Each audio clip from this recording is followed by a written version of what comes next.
رادیوی تاجیکستان تقدیم می‌دارد.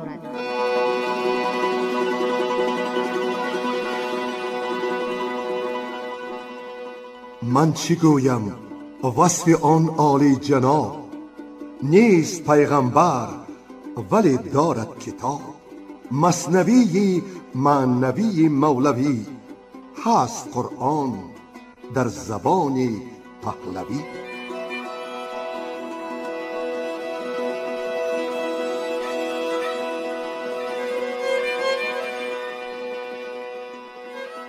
مثنوی معنوی. مثنوی معنوی.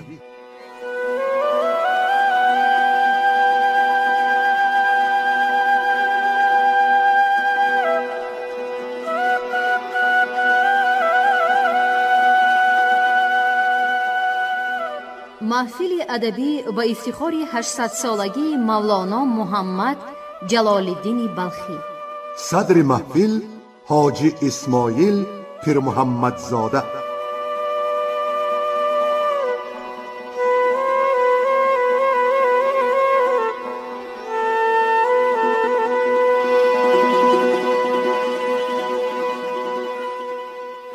در خوانش گذشته از حکمت‌های مولانا که در آوردن یک سبوی آب که به طریق تحفه به پادشاه از طرف رعیه او فرستاده شد، چند مسئله مهم پیش ما حل خود را یافت.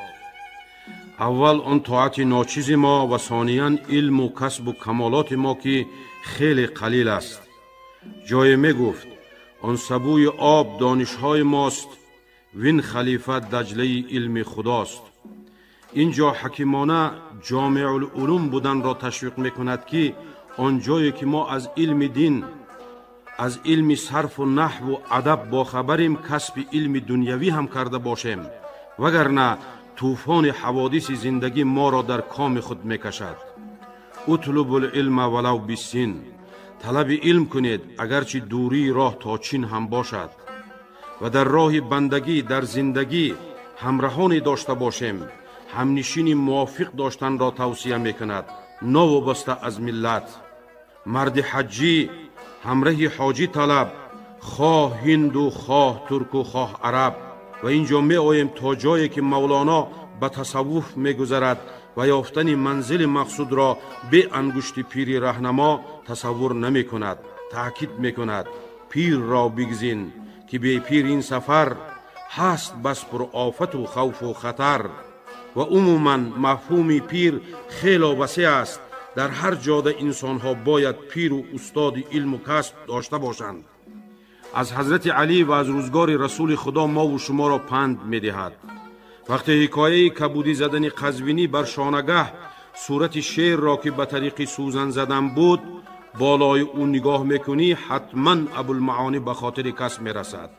دعوی مردان این عصر انفعال بیش نیست، شیر می غرند چون وا می رسی بزغالند. قصه روباه و گرگ و شیر نصیحتی است برای عالمیان. و در زندگی به خود یک بنگر، به مثنوی معنوی داخل شو. تو کیستی؟ راه دوستی از خود گذشتن ها دارد، چون توی تو هنوز از تو نرفت، سوختن باید تو را در نار تفت. و در راه بندگی در خود نوح را بگنجان، یا حد اقل پیروی ایشان بودن لازم می آید. یک به نوح بنگر، 100,000 شیر بود او در تنه، او چو آتش بود و عالم خرمنه. شنونده های عزیز، اکنون می پردازیم به خواندن مثنوی معنوی. راویان این بخش نظام قاسم، شرافت عبدالنظر، خیرالله ابراهیم، عمری نسا کزکاوه و بنده.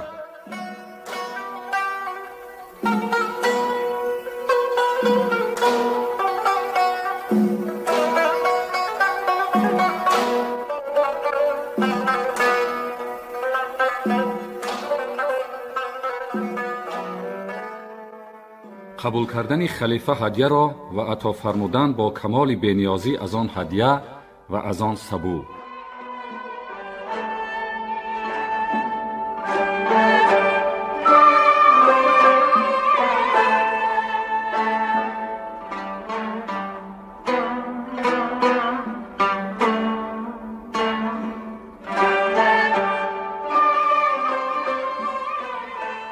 مرد حجی همراه حاجی طلب، خواه هندو خواه ترک و یا عرب. منگر اندر نقش و اندر رنگ او، بینگر اندر عزم و در آهنگ او. گر سیاه است و هماهنگی تو است، تو سپیدش خوان که هم رنگی تو است. این حکایت گفته شد زیر و زبر، همچو فکری عاشقان به پا و سر. سر ندارد چون ززل بوده است پیش، پا ندارد با ابد بوده است خویش. بلکه چون آب است هر قطره از آن، هم سر است و پا و هم به هر دوان. حاشا لیله این حکایت نیست هین، نقد حال ما و توست این خوش ببین. زان که صوفی با کر و با فر بود، هرچی آن ماضی است لا یذکر بود. هم عرب ما هم سبو ما هم ملیک، جمله ما یوفک عنه من افیک. عقل را شودان و زن این نفس و طمع، این دو ظلمانی و منکر عقل شمع. بشنو اکنون اصل این کار از چی خواست، زان که کل را گونه گونه جزو هاست. جزو کل نه جزو ها نسبت به کل، نه چوبوی گل که باشد جزو گل. لطف سبزه جزو لطف گل بود، بانگ قمری جزو آن بلبل بود. گر شوم مشغول اشکال و جواب، تشنگان را کی توانم داد آب. گر تو اشکال به کلی و حرج، صبر کن از صبر و مفتاح الفرج. احتما کن احتما ز اندیشه ها، فکر شیر و گور و دلها بیشه ها. احتماها بر دواها سرور است، زان که خاریدن فزونی سر است. احتما اصل دوا آمد یقین، احتما کن قوت جانت ببین. قابل این گفته ها شو گوشوار، تا که از زر سازمد من گوشوار. حلقه در گوش مهی زرگر شوی، تا به ماه و تا ثریا بر شوی. اولا بشنو که خلق مختلف، مختلف جانند تا یا از الف. در حروف مختلف شور و شک است، گرچه از یک رو ز سر تا پا یک است. از یک رو زید و یک رو متحد، از یک رو هزل و از یک روی جید. پس قیامت روز عرض اکبر است، عرض او خواهد که با زیب و فر است. هر که چون هندوی بد سودایی است، روز عرضش نوبت رسوایی است. چون ندارد روی همچون آفتاب، او نخواهد جز شب همچون نقاب. برگ یک گل چون ندارد خار او، شد بهاران دشمن اسرار او. وان که سر تا پا گل است و سوسن است، پس بهار او را دو چشمی روشن است. خار بی‌معنی خزان خواهد خزان، تا زند پهلوی خود با گلستان. تا بپوشد حسن آن و ننگ این، تا نبینی رنگ آن و زنگ این. پس خزان او را بهار است و حیات، یک نماید سنگ یاقوت زکات. باغبان هم داندان را در خزان، لیک دیدی یک به از دیدی جهان. خود جهان آن یک کس است او ابله است، هر ستاره بر فلک جزو مه است. پس همه گویند هر نقش و نگار، مژده مژده نک همه آید بهار. تا بود تابان شکوفه چون زره، کی کنند آن میوه ها پیدا گره. چون شکوفه ریخت میوه سر کند، چون که تن بشکست جان سر برزند. میوه معنی و شکوفه صورتش، آن شکوفه مژده میوه نعمتش. چون شکوفه ریخت میوه شد پدید، چون که آن کم شد شد این اندر مزید. تا که نان نشکست قوت کی دهد، ناشکسته خوشه ها کی می دهد. تا حلیله نشکند با ادویه، کی شود خود صحت افزا ادویه.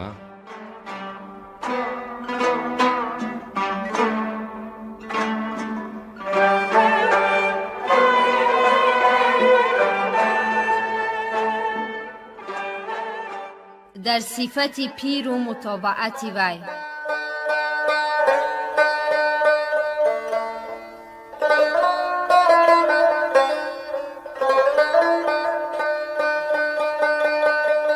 ای ضیاء الحق حسام الدین بگیر، یک دو کاغذ برفیسا در وصف پیر. گرچه جسم نازکت را زور نیست، لیک بی خورشید ما را نور نیست. گرچه مصباح و زجاجه گشته ای، لیک سرخیل دلی سر رشته ای. چون سری رشته به دست و کام توست، دره های اقتدیل زین عام توست. برنویس احوال پیری راه دان، پیر را بگزین و عین راه دان. پیر تابستان و خلقان تیر ماه، خلق مانندی شبند و پیر ماه. کرده ام بختی جوان را نام پیر، کوز حق پیر است نه از ایام پیر. او چنان پیر است کیش آغاز نیست، با چنان دور یتیم انباز نیست. خود قوی تر می شود خمری کهن، خاصه آن خمری که باشد من لدن. پیر را بگزین که به پیر این سفر، هست بس پر آفت و خوف و خطر. آن رهی که بارها تو رفته ای، بی قلاوز اندران آشفته ای. پس رهی را که ندیدستی تو هیچ، هین مرو تنها زی رهبر سر مپیچ. گر نباشد سایه او بر تو گل، پس تو را سرگشته دارد بانگ غول. غولت از ره افگند اندر گزند، از تو داهی تر در این ره بس بودند. از نبی بشنو زلالی رهروان، کی چیشان کرد آن بلیسی بدروان.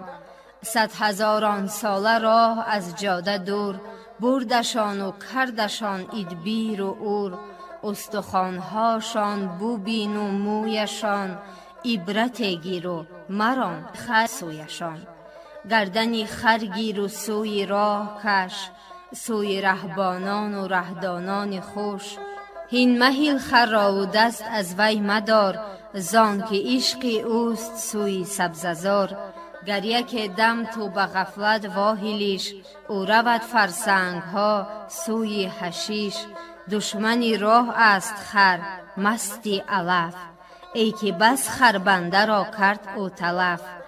گر ندانی ره هر آنچه خر بخواست، عکس آن کن خود بود آن راهی راست.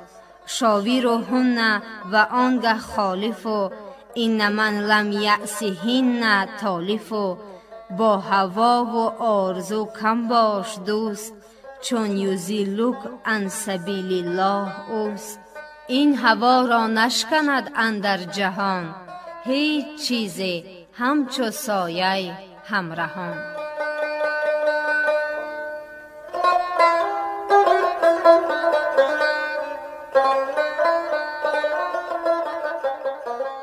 وصیت کردن رسول صلی الله علیه و سلم مر علی را کرم الله وجهه، که چون هر کسی به نوع طاعت تقرب جوید به حق، تو تقرب جوی به صحبت عاقل و بنده خاص، تا از همه پیش قدم تر باشی.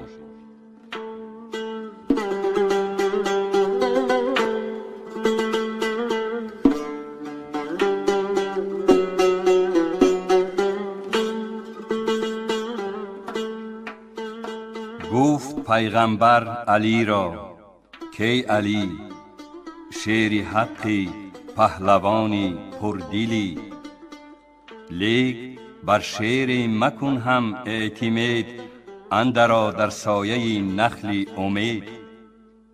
اندرا در سایه آن عاقل، کش نداند برد از ره ناقل. ذل او اندر زمین چون کوه قاف، روح او سیمرغ بس عالی طواف. گر بگویم تا قیامت نعت او، هیچ آن را مقطع و غایت مجو. در بشر روپوش کردست آفتاب، فهم کن والله اعلم بالصواب. یا علی از جمله طاعات راه، برگزین تو سایه خاص اله.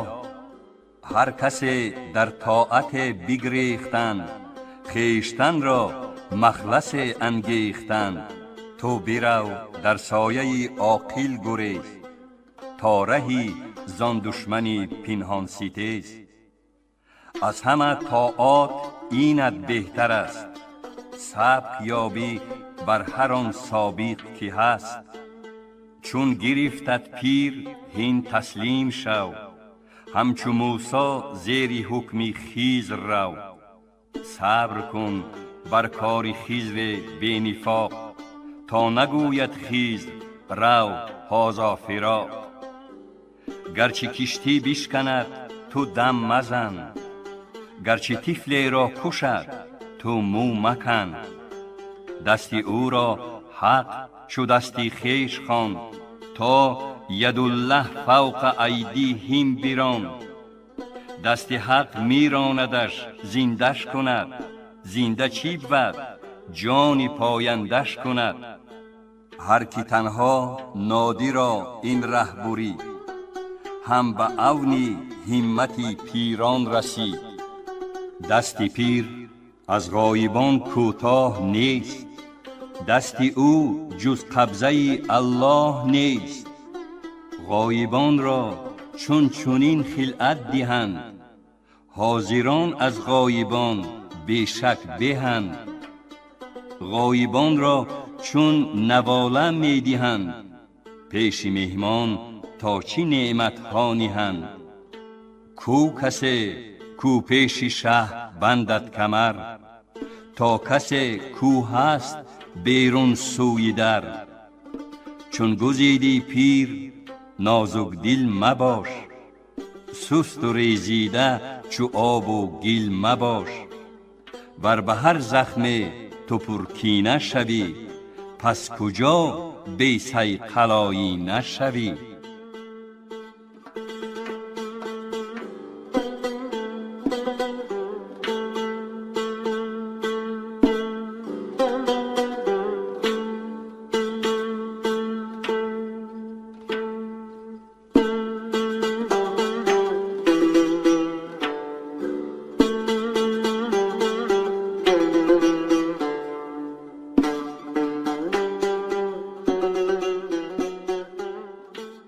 کبودی زدن قزوینی بر شانگاه صورت شیر و پشیمان شدن او به صاحب زخم سوزن.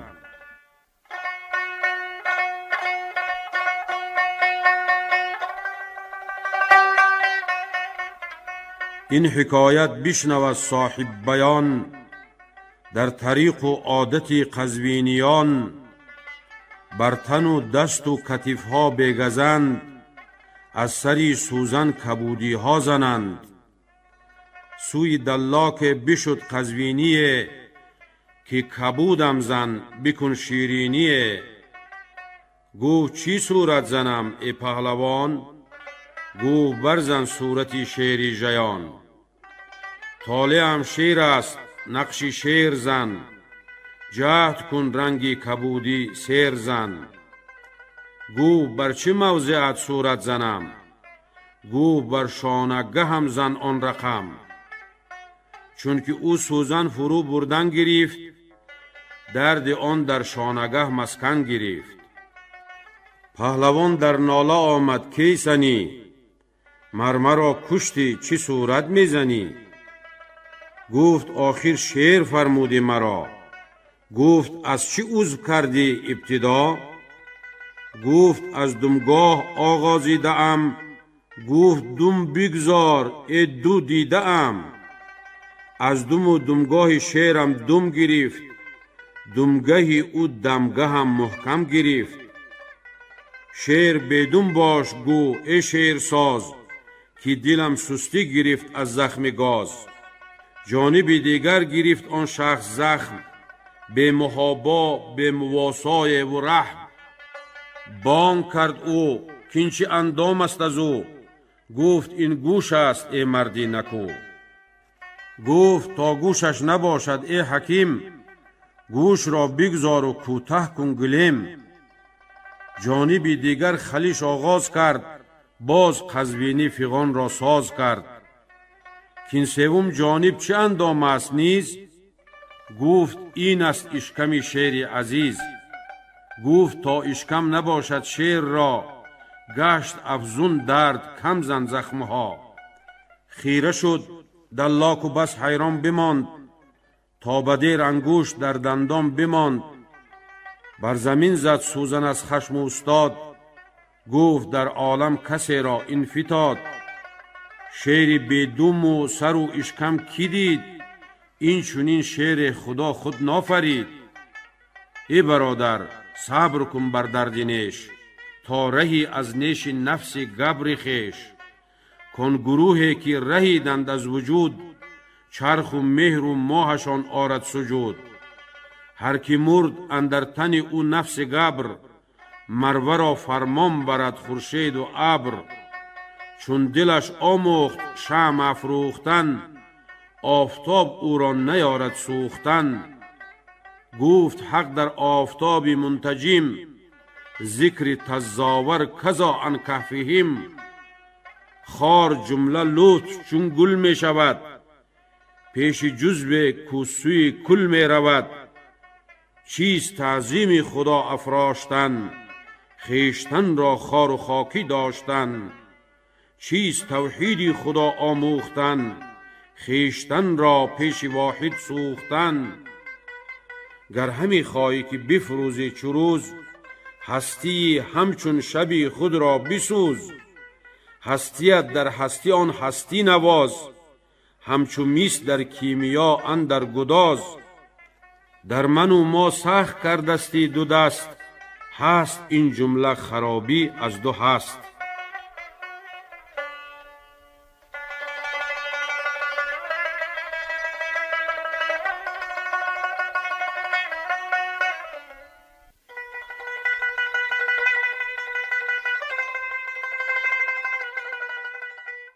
رفتن گرگ و روباه در خدمت شیر به شکار.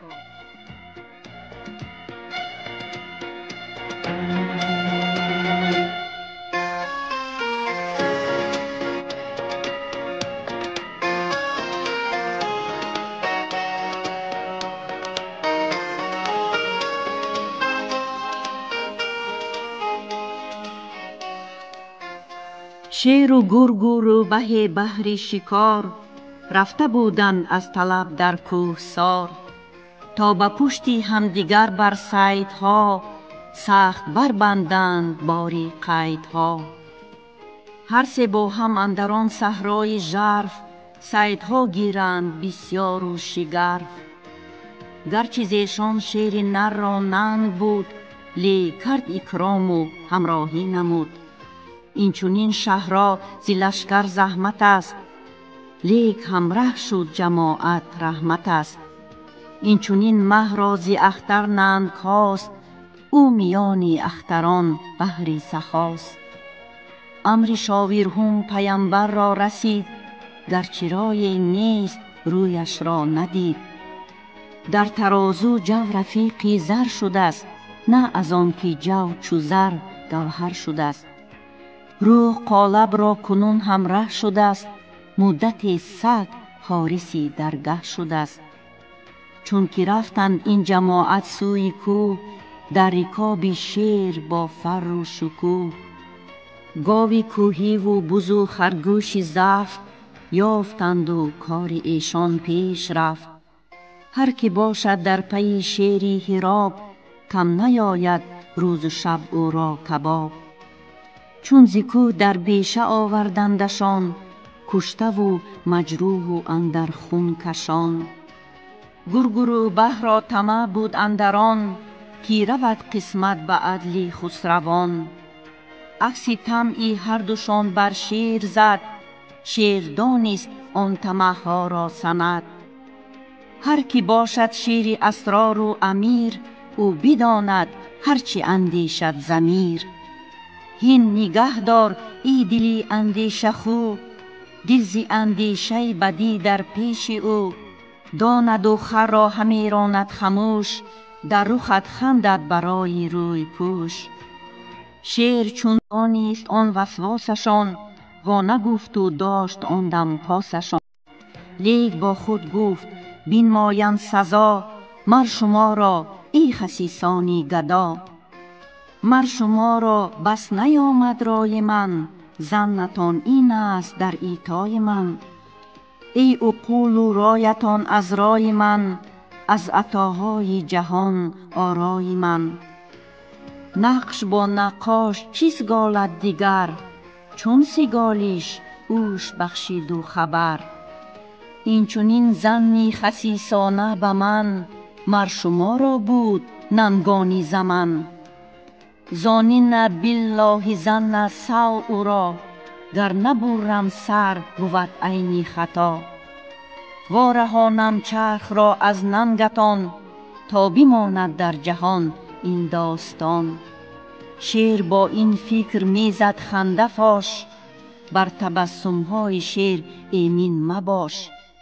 مال دنیا شد تبسم های حق، کرد ما را مست و مغرور و خلق. فقر و رنجوری به هستد این سند، کان تبسم دام خود را برکند.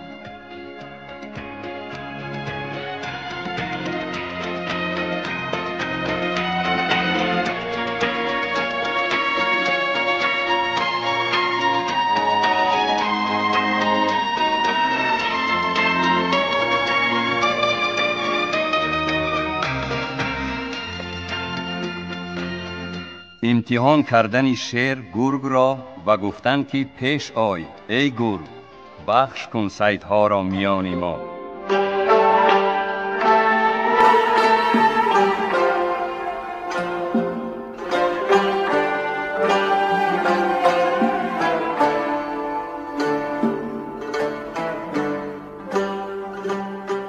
گفت شیر ای گرگ این را بخش کن، معدلت را نو کن ای گرگی کهون. نایبی من باش در قسمتگری، تا پدید آید که تو چی گوهری. گفت ای شه گاوی وحشی بخشی توست، آن بزرگو تو بزرگو زفت و چوست. بز مرا که بز میان است و وسط، روبه ها خرگوش بیستان بی غلط. شیر گفت ای گرگ چون گفتی بگو، چون که من باشم تو گویی ما و تو. گرگ خود چی سگ بود که خیش دید، پیشی چون من شیری بی مثلو ندید. گفت پیشا ای خره کو خود خرید، پیش آمد پنجه زد او را درید. چون ندیدش مغز و تدبیری رشید، در سیاست پوستش از سر کشید. گفت چون دیدی منت از خود نبرد، این چون این جان را بباید زار مرد.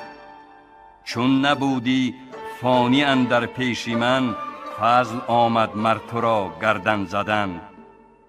کل شیء حالک جز وجه او، چون نی در وجه او هستی مجو. هر کی اندر وجه ما باشد فنا، کل شیء حالک نبود جزا. زان کی در ایلاست او از لا گذشت، هر کی در ایلاست او فانی نگشت. هر کی بر در او من و ما میزند، ردی باب است او و بر لا میتند.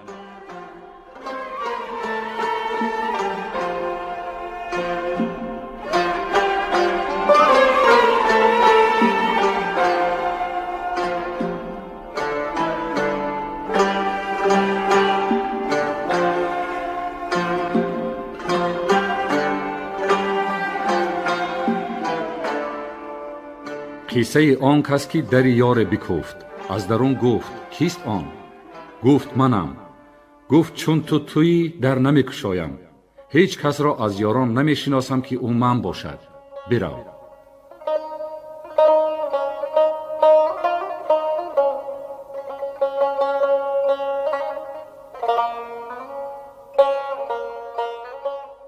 آن یکی آمد در یار بزد، گفت یارش کیستی ای معتمد؟ گفت من. گفتش برو هنگام نیست، بر چنین خانه مقام خام نیست. خام را جز آتش هجر و فراق کی پزد کی وارهاند از نفاق. رفت آن مسکین و سال در سفر، در فراق دوست سوزید از شرر. پخته گشتان سوخته پس بازگشت، باز گردی خانه انباز گشت. حلقه زد بر در به صد ترس و ادب، تا بنجهد به ادب لفظ ز لب. بانگ زد یارش که بر در کیست آن، گفت بر در هم تویی ای دلستان. گفت اکنون چون منی ای من درآ، نیست گنجایی دو من را در سرا. نیست سوزن را سری رشته دوتا، چون که یک تایی در این سوزن درآ. رشته را با سوزن آمد ارتباط، نیست در خور با جمل سم الخیاط. کی شود باریک هستی جمال، جز به مقراض ریاضات و عمل.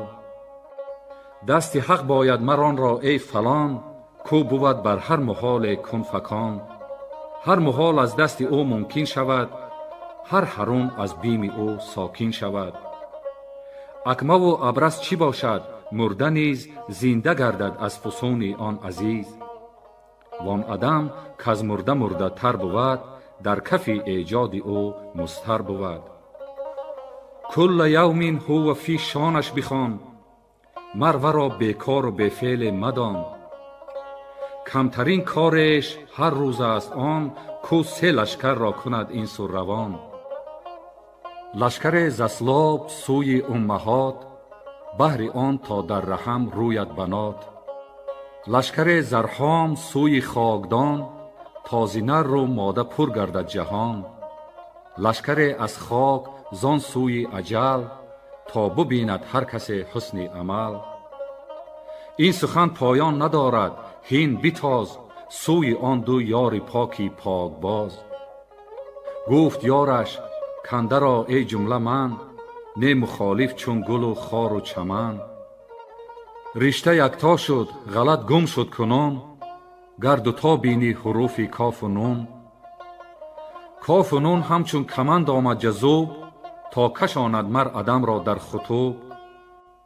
پس دوتا باید کمند اندر صور، گرچه یک تا باشد آن دو در اثر.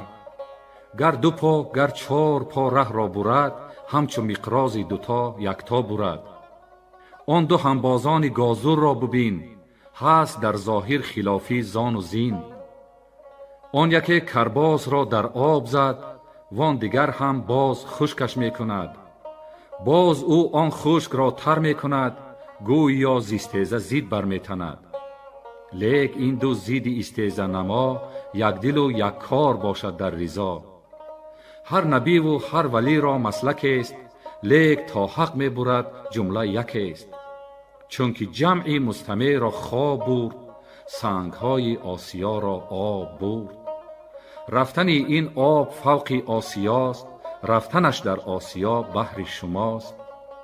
چون شما را حاجت طاحون نماند، آب را در جوی اصلی باز راند.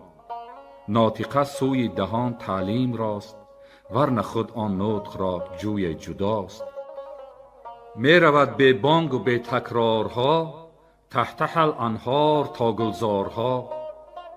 ای خدا جان را تو بین ما آن مقام، کندرو به حرف می روید کلام.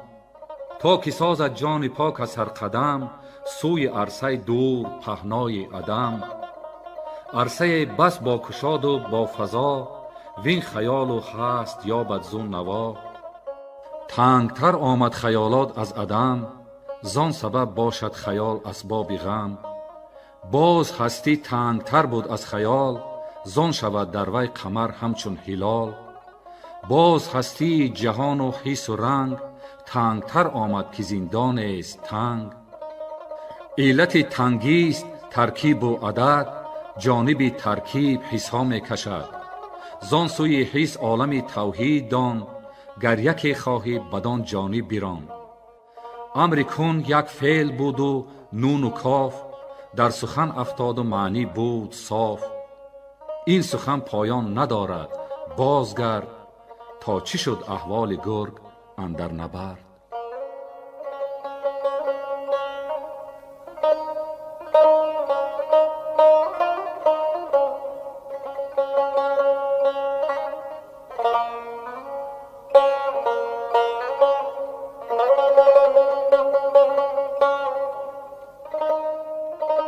ادب کردن شعر گرگ را که در قسمت بی ادبی کرده بود.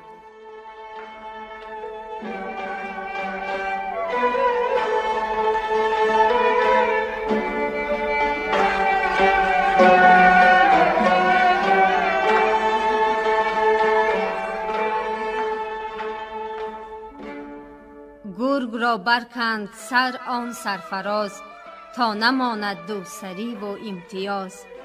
فانتقمنا منهم است ای گرگ پیر، چون نبودی مرده در پیش امیر. بعد از آن رو شیر با روباه کرد، گفت این را بخش کن از بهر خورد. سجده کرد و گفت کین گاو سمین، چاشت خوردت باشد ای شاه گزین. وان بز از بهر میان روز را، یخنی باشد شه پیروز را. وان دیگر خرگوش بهر شام هم، شبچره این شاه با لطف و کرم. گفت ای روبه تو عدل افروختی، این چونین قسمت زکی آموختی؟ از کجا آموختی این ای بزرگ؟ گفت ای شاه جهان از حال گرگ. گفت چون در عشق ما گشتی گرو، هر سه را برگیر و بیستان و بیرو. روبه ها چون جملگی ما را شدی، چونت آزاریم چون تو ما شدی. ما تو را و جمله اشکاران تو را، پای برگردون هفتم نه برا. چون گرفتی عبرت از گرگ دنی، پس تو روبه نیستی شیر منی. عاقلان باشد که گیرد عبرت از، مرگ یاران در بلای محترز. روبه آن دم بر زبان صد شکر راند، که مرا شیر از پی آن گرگ خواند. گر مرا اول بفرمودی که تو، بخش کن این را کی بردی جان از او. پس سپاس او را که ما را در جهان، کرد پیدا از پسی پیشینیان. تا شنیدیم آن سیاست های حق، بر قرون ماضیه اندر سبق. تا که ما از حال آن گرگان پیش، همچو روبه پاس خود داریم بیش. امتی مرحومه زین رو خواندمان، آن رسول حق و صادق در بیان. استخوان و پشم آن گرگان عیان، بینگرید و پند گیرید ای مهان. عاقل از سر بنهد این هستی و باد، چون شنید انجام فرعونان و عاد. ور بننهد دیگران از حال او، عبرت گیرند از اضلال او.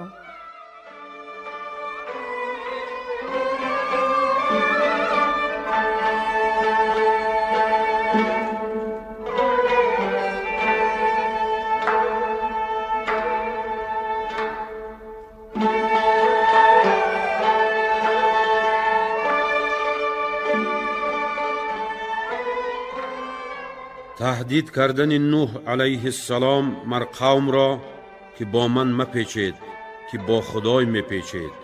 در میان این به حقیقت ای مخذولان.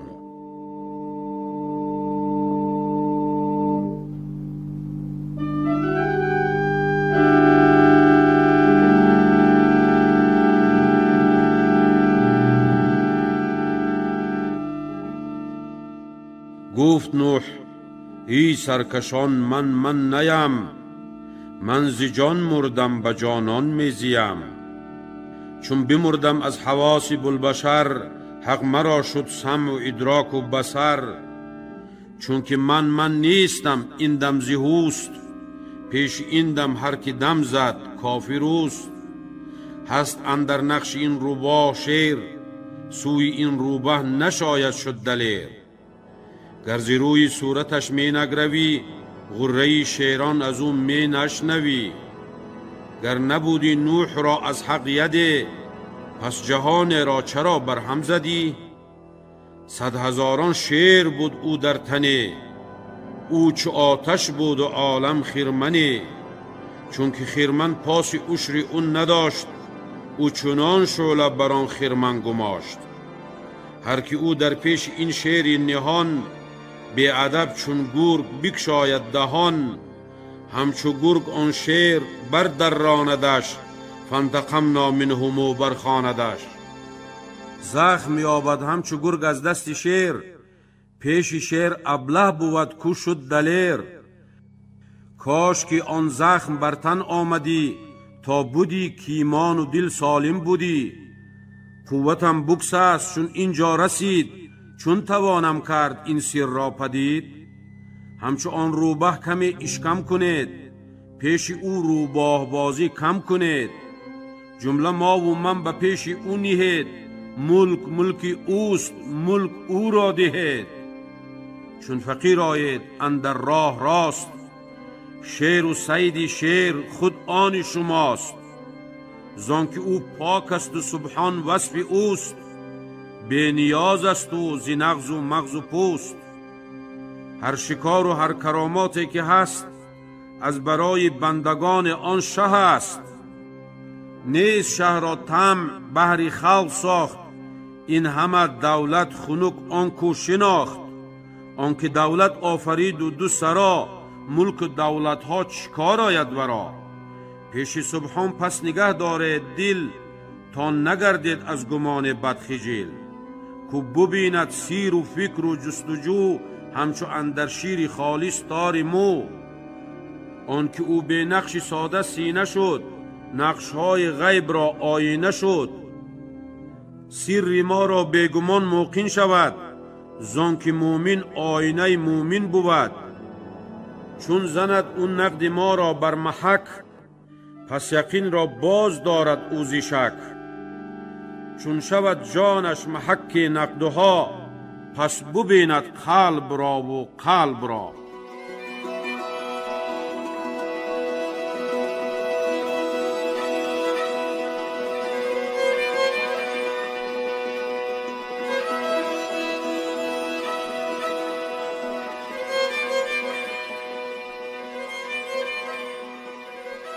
شما محفل ادبی را با افتخار 800 سالگی مولانا محمد جلال الدین بلخی شنیدید. تهیه‌گر خیرالله ابراهیم، یاوری تهیه‌گر ایرج میرزا علی، منظم آواز برنای نظام، محرر عبدالقادر عبدالقهار. خانه آباد باشید.